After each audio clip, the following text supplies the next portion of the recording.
Good morning, everyone. I've been a little bit muted this week. That's why I didn't come on yesterday. I actually tried to, but my energy was so low, I thought no. So here I am. I don't really have a lot to talk about.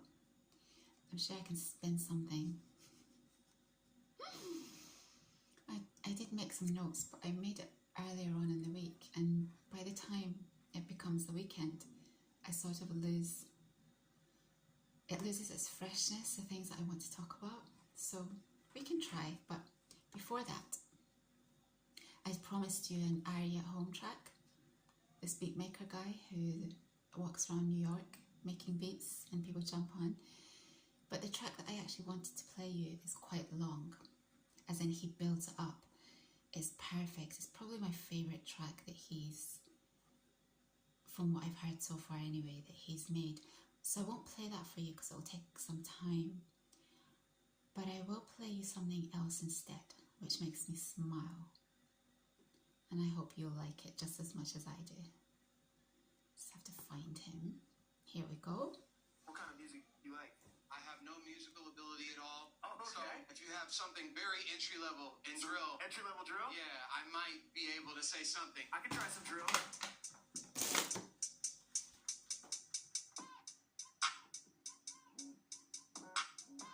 I left my house the other day to go buy Pokémon packs. Instead of sitting at home and sleeping like a Snorlax. But when I got home, no packs were left. The scalpers bought them like an ritual theft. Well, like when I go to a store to get cards, none are there. Because there are people on the internet selling them like they're wares. All these scalpers making the hobby hard. I'm just trying to play Pokemon cards. Please, I just want to be in the hobby, but I can't, because people keep selling them to make money. Everywhere I go, people are selling prices really high. I just try to play Pokemon, and I can't, and I want to know why. Someone explain to me, when a card gets meant for kids, you go buy them so they can't play with them. Can someone please tell the Pokemon people that are in charge, when they get back to the office, send Tony Weaver Jr. some cards? What kind of music do you like? That's cool. He's cool. Tony Weaver Jr., that's his name. He's a published author. I thought he was so clever because after he did his little performance, he plugs his book, and I thought, what a fantastic way to let people know about your project. I thought that was very, very clever. And obviously the original point of hip-hop was to get things off your chest. He clearly is really bothered by this whole Pokemon thing. I actually have no idea or any knowledge about Pokemon, which might surprise you. I really am so out of loop with anything related to manga and animation. It's not the reason I went to Japan at all. Yes, when I was a child, I loved Japanese cartoons, but like most children, you just kind of grow out of cartoons. But there's a select group of people that sort of continue reading manga and watching Japanese cartoons. And I remember when I would get on the trains in Tokyo, after work, you'd see these salarymen. Salarymen are the men who work normal office jobs. You'd see them suited and booted, and they'd be sitting on the seats with these massive, thick comic books. And it was just amazing seeing like older people, just reading kids' comic books, and it's totally acceptable there, or accepted. It's so normal. And there's so many bookshops in Tokyo. It's a huge thing to have bookshops everywhere. And the collection of manga and the collection of comic books that they have is amazing. So I sometimes feel like I did miss out on the whole comic book thing, especially because I think it's such an easy way to learn Japanese. But yeah, I have no idea about Pokemon. Naruto used to really annoy me. He was just always screeching. Death Note, I think I caught a couple of episodes of Death Note. One Piece I know nothing about, but yeah, when I was a kid I loved Japanese cartoons. So anyway, this was unusual. And then there's one other one other track I want to play for you. It's quite quick. Let's pick it. This guy, the beat and his voice.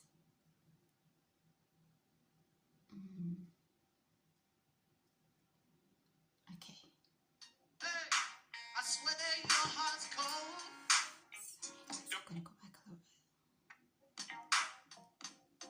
Yes, Lord, your heart's cold. Hey. Woo. Colder than the street. Oh.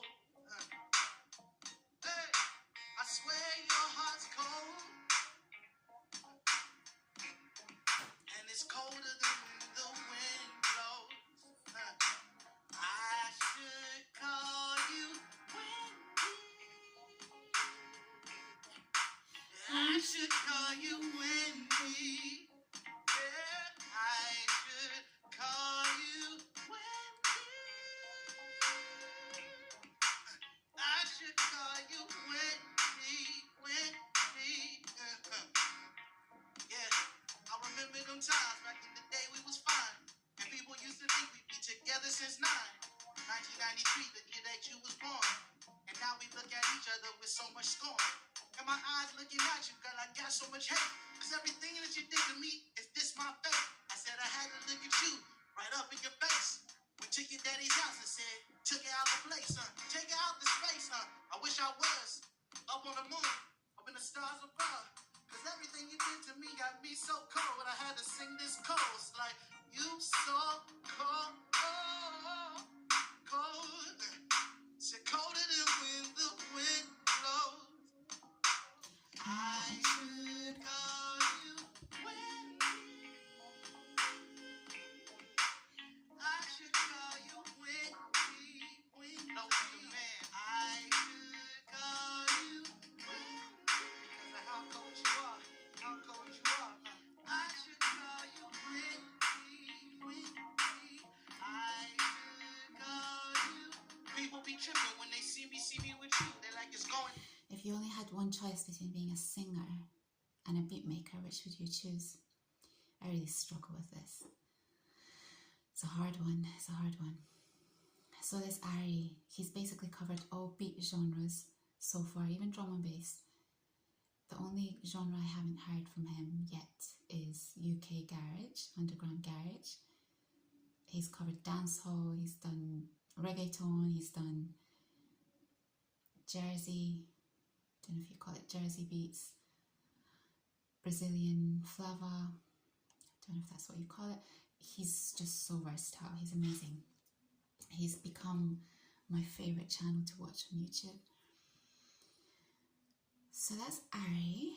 And then this week, I have to say something. This is not a gossip channel, so I'm not going to go into the gossip of it. But I was talking about Wizard Liz and her husband, and I was saying that they're such a lovely, so lovely to see young people in love, and they both have their heads screwed on, blah, blah, blah. And I was saying he's very wholesome and all this stuff.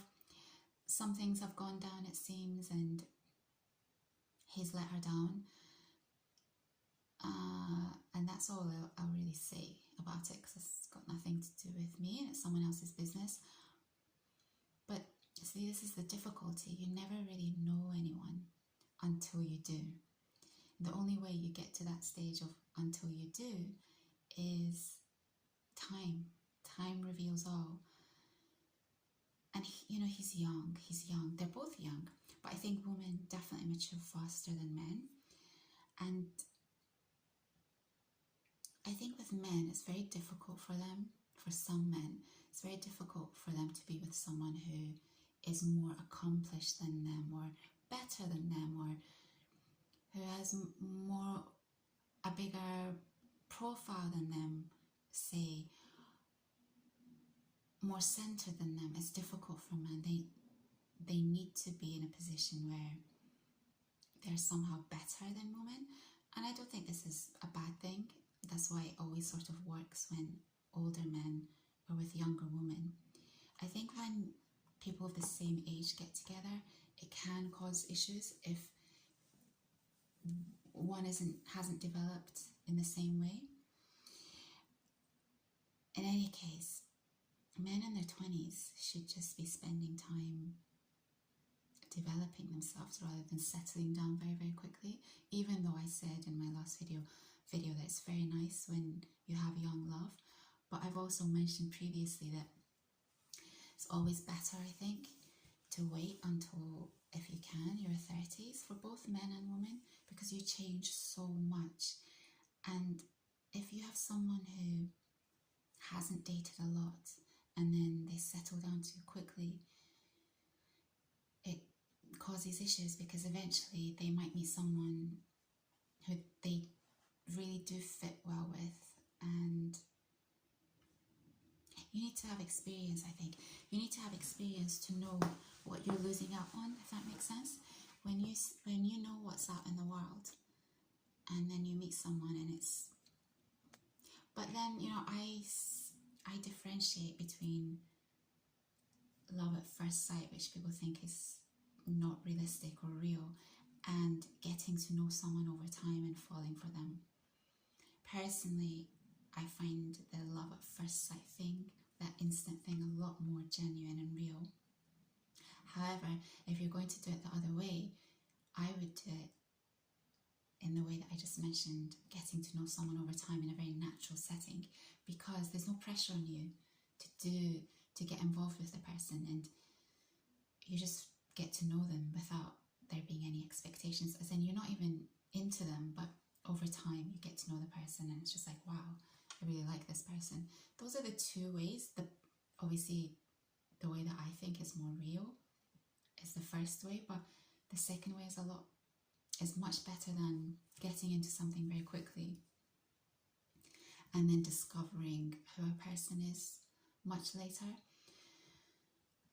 So that's it's unfortunate, and I think she's got such a supportive community, and it's really nice to see women supporting women, because a lot of the time it's not like that, I think. But I think most women like her. She's done a lot for the YouTube community, not just women, and in that sense I think people feel very protective over her. Ladies, this one's out for you. Look after your bodies. If you get into a relationship very quickly with someone and then you fall pregnant, and then something happens, as in the guy strays in some way, you're putting yourself in a very difficult position, because it makes it much harder to A, raise a child by yourself, and B, to find another potential partner, because as we know, even from the past, I think there was always some kind of stigma against single mothers. I don't judge people like that. Unfortunate circumstances happen, but you can see from the internet space that that is becoming a stigma against women, and it's not always their fault. So you've got to be very, very careful. And for men, you know, putting a woman in a position like that is really unfair, because, yeah, it's just unfair. I've never understood, there's a couple of things that I've never understood.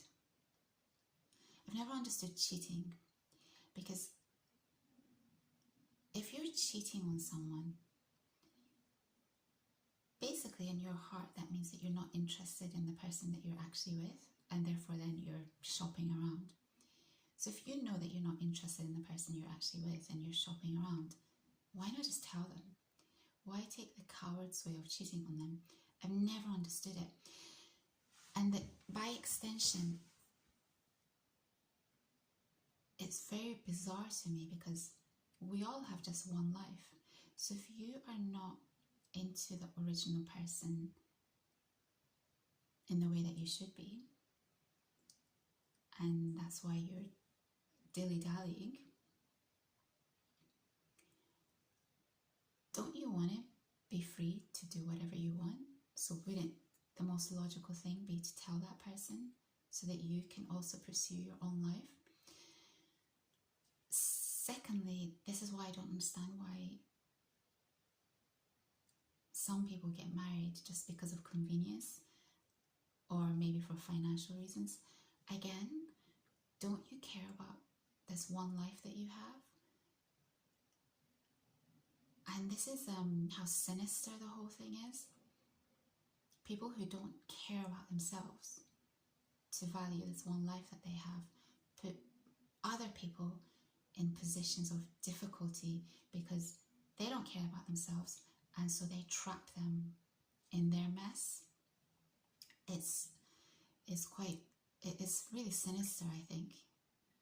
And that is why, party people, you must be really, really selfish. I trust selfish people. I trust selfish people more than I trust people who don't really value themselves and let people walk over them. And let me tell you why. In my last video, I mentioned that the psychopathic acquaintance that I knew was really, really selfish. And the way I said it was like it really bothered me that he was really, really selfish. Actually, it wasn't the selfishness that bothered me at all. It was the dishonesty. This was an acquaintance. He would just lie like it was drinking water. And I just couldn't understand it. Because when you're lying to someone, you're trying to pull the wool over their eyes. So you're being selfish to your advantage and to someone else's disadvantage. Never made any sense to me. Still doesn't. So the type of people you want to deal with are people who are selfish for their own benefit, but not to disadvantage you. Let me say that again. The type of people that you want to sort of be around are the people who are selfish, and I use this word in a positive way, for their own benefit, but not to disadvantage you or to screw your life up in any way, because that means that they really, really, really love themselves and care about themselves. And if they really, really, really love themselves and care about themselves, they will be able to love you. People who don't love themselves will not be able to love you.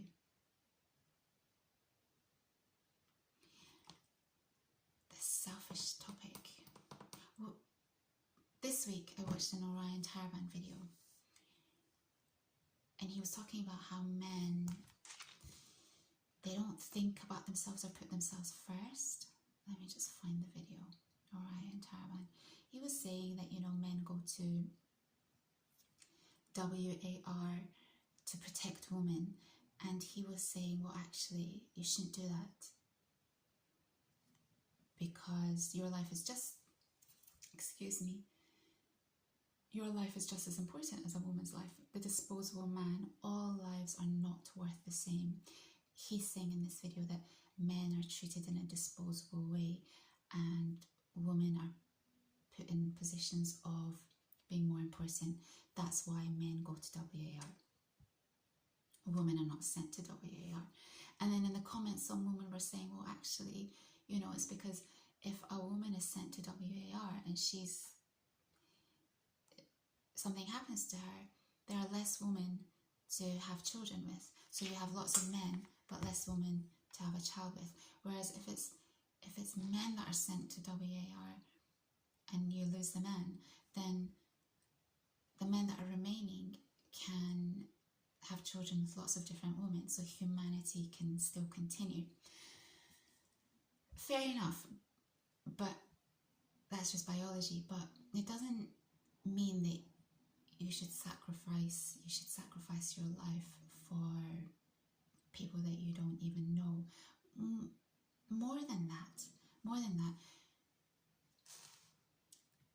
I think his angle is that this is I don't want to put words into his mouth, but I think that people in the comments are not understanding what he's saying, or maybe he's not made this clear, or maybe that's not even what he thinks of the situation, is what I think.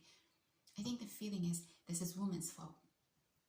And I'm like, no, gentlemen, you need to take some level of accountability accountability about how the situation has got to where it has is other men that send you to WAR. They don't care about you. They care about their sons, the people who are sending you to these places, but they don't care about you. So all the things that are happening, the channels that men use to seek pleasure, it's all set up by men. It's set up by men. It's not set up by women. Women are not that technologically savvy. The dating sites, they were all set up by men. It's kind of like men are sort of putting you in these difficult positions, and you have to be the one that has to stand up against other men's bad policies, or not get involved in other men's bad policies. What was the other thing in relation to this? Again, there's this anger that it's the chads who are able to get all the women on these dating sites. But you know that women need an emotional connection. They need to be able to partake in conversation. They need someone who can banter with them. Whereas with men, you're just physically, a lot of men are just physically motivated. So you can just look at a picture of someone and just be like, okay, that's suitable, without having any kind of emotional need. This is the majority, I think, of men, not all men. Knowing this information, why would you partake in a service like a dating site that doesn't benefit you? It benefits these top guys who have everything that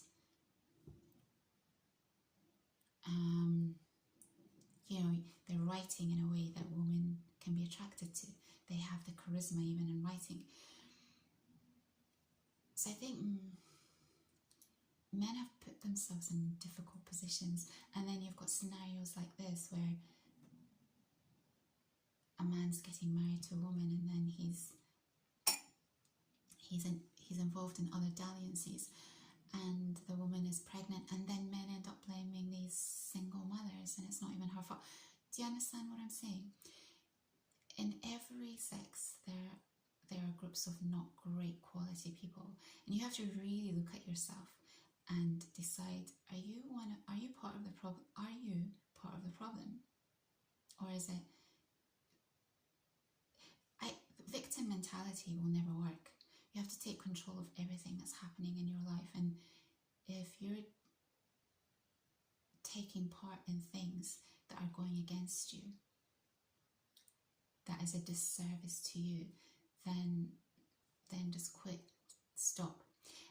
I'm giving grace to this guy and saying, well, men in their 20s are not at the same maturity level as women. They need time. So don't do anything in your 20s unless there are some guys who they just want to settle down very, very quickly, and they're just that kind of guy. But there are other guys who haven't reached their potential yet in their 20s, and they need to develop. For example, this guy who I'm talking about, he's going to come into his own in his late 30s. He's not there yet, and I can see that as an older woman. He's going to be the type of man that women are going to really be into much later. And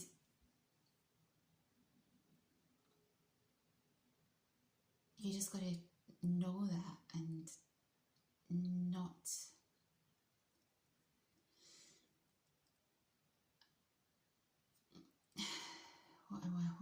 what am I trying to say? You can't mess up other people's lives in the process of trying to figure yourself out. If you're not sure about someone, just don't waste their time, is what I'm saying. And don't be in a rush to lock yourself down. You will know when the right person comes along. You just know. There's some people, yes, of course, they just settle down because it's convenient. They might not see anyone else coming into the picture later on down the line. They want to have children, and it's the right timing, etc., etc. And then there are other people, less so, but there are other people who just wait because they recognize that this life is really, really precious, and this is one of the biggest decisions that you're going to make in your life, and you've got to make that decision wisely. So I thought that video that Orion Taraban put up, The Disposable Man, is a good video, but at the same time you have to recognize that a lot of the things that are happening to men is either because other men are causing these difficulties for you, or it's because you're partaking in these scenarios. And I think if men remove themselves from all the bad things or things that don't benefit them and just focus on themselves, things will change very, very quickly. I'm not of the mindset that things are going to get worse. I think at the moment this is an American problem, because a lot of the videos that I watch, I don't really think this is a UK problem, but I don't know because I don't date. And if I were to, it would be unlikely that it would be in the UK for lots of reasons. But I've mentioned before that I don't want to end up with someone who is involved in hookup culture, and in order for me to avoid that type of person, it would mean having to date outside of the UK. But I do think that things will change. But the men, you guys have to be part of the change. You can't just sit back and just focus on yourself. Make money, make lots and lots of money, focus on your body, and make money for your own future. It doesn't have to be for someone else. Just do it for your own future. So yeah, I thought that was a great video. And then yesterday I caught another video. I won't mention who, because I'm not here trying to criticize people. But it was a video where this guy and girl had gone out, and someone was commenting on these two going out, and they'd rated each other. The guy and girl had rated each other, and people were just slating, including the person who was commenting on these two. They were slating her looks and saying that she basically friend-zoned him, and the guy had been probably interested in going out again, maybe. And people were like, what's this guy doing? Why isn't he aware of what he has to offer? And they were giving her a number, which I think is so demeaning. I don't understand why people do this. This is what I mean, that men are sort of part of the problem. If you're complaining about women not being into you, but then you're rating women with a number, do you see that the hypocrisy just blows me away? So again, I'm watching the viewer and reading the comments, and the viewer says that women are not interested in him potentially because of the way he looks. I actually don't think there's anything wrong with the way he looks. He can make some improvement because there are no ugly people. He can make improvements. But he himself, who suffers from the issue of women not being attracted to him, is slating another woman for her looks. If you are not attracted to someone because of their looks, you don't need to mention it or say anything about it. You can just quietly not deal with them. What doesn't make sense is for you to go out with them because maybe you can't find anyone else to go out with, and then they turn you down, and then you slate them for not being good enough. Well, my good friend, you're the one who went out with them. It's like there's no logic here, okay? I'm being a bit tough in this video, but I think men have to take accountability. But the fact that you're not taking accountability is what's part of the problem. Let me think. 29 minutes. I had nothing to talk about, but here I am. still here. Let me just see what else I had to say, you guys. Yeah, your fear, I'd written this down. Your fear should be other men, not women per se.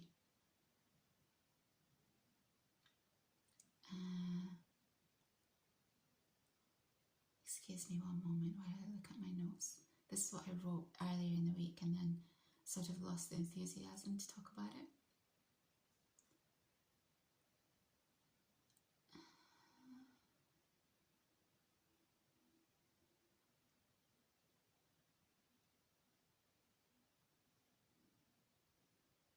To find a worthy mate.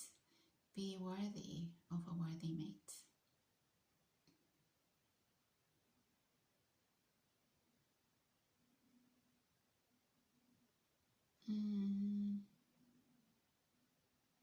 That's it, really. I thought this Orion Taraban video was good. I think if men start valuing themselves, and that means not behaving like a Chad who just uses women, but actually valuing yourself and being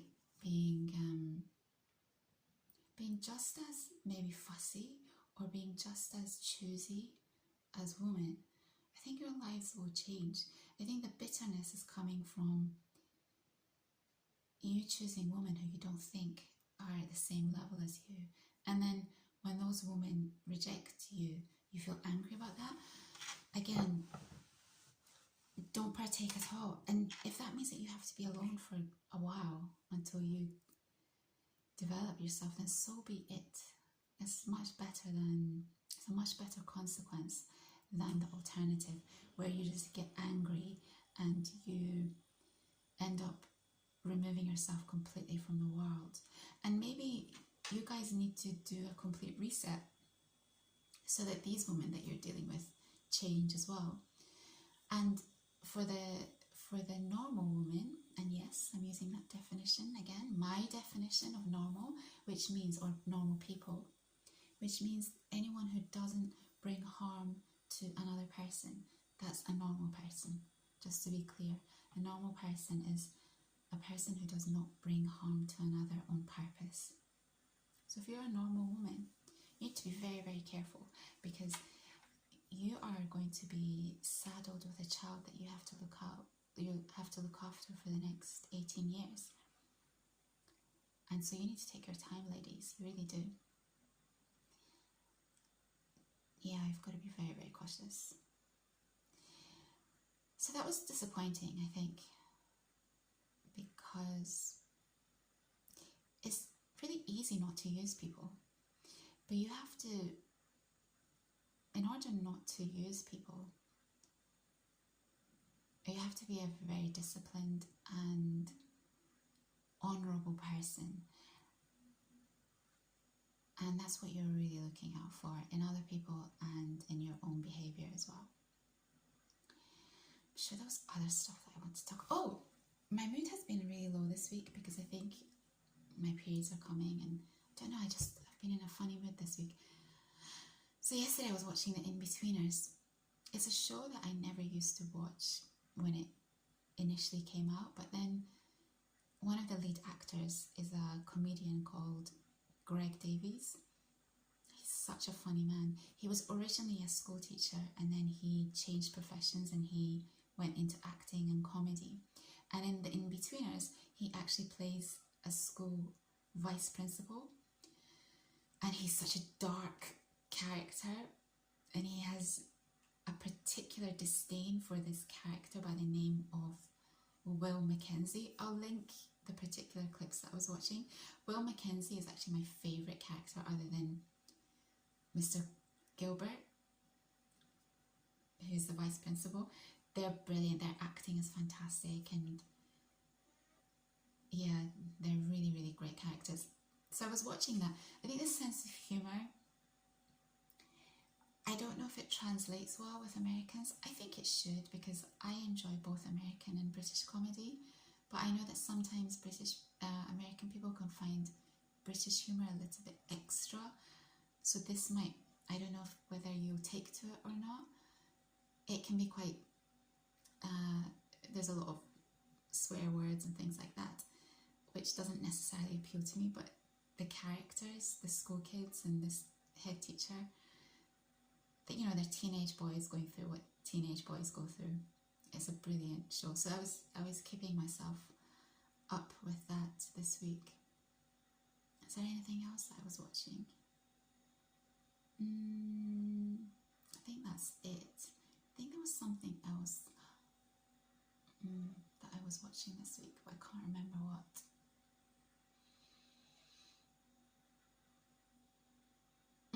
That's all I've got for you at the moment, you guys. Oh, there's a drum and bass event today in Birmingham.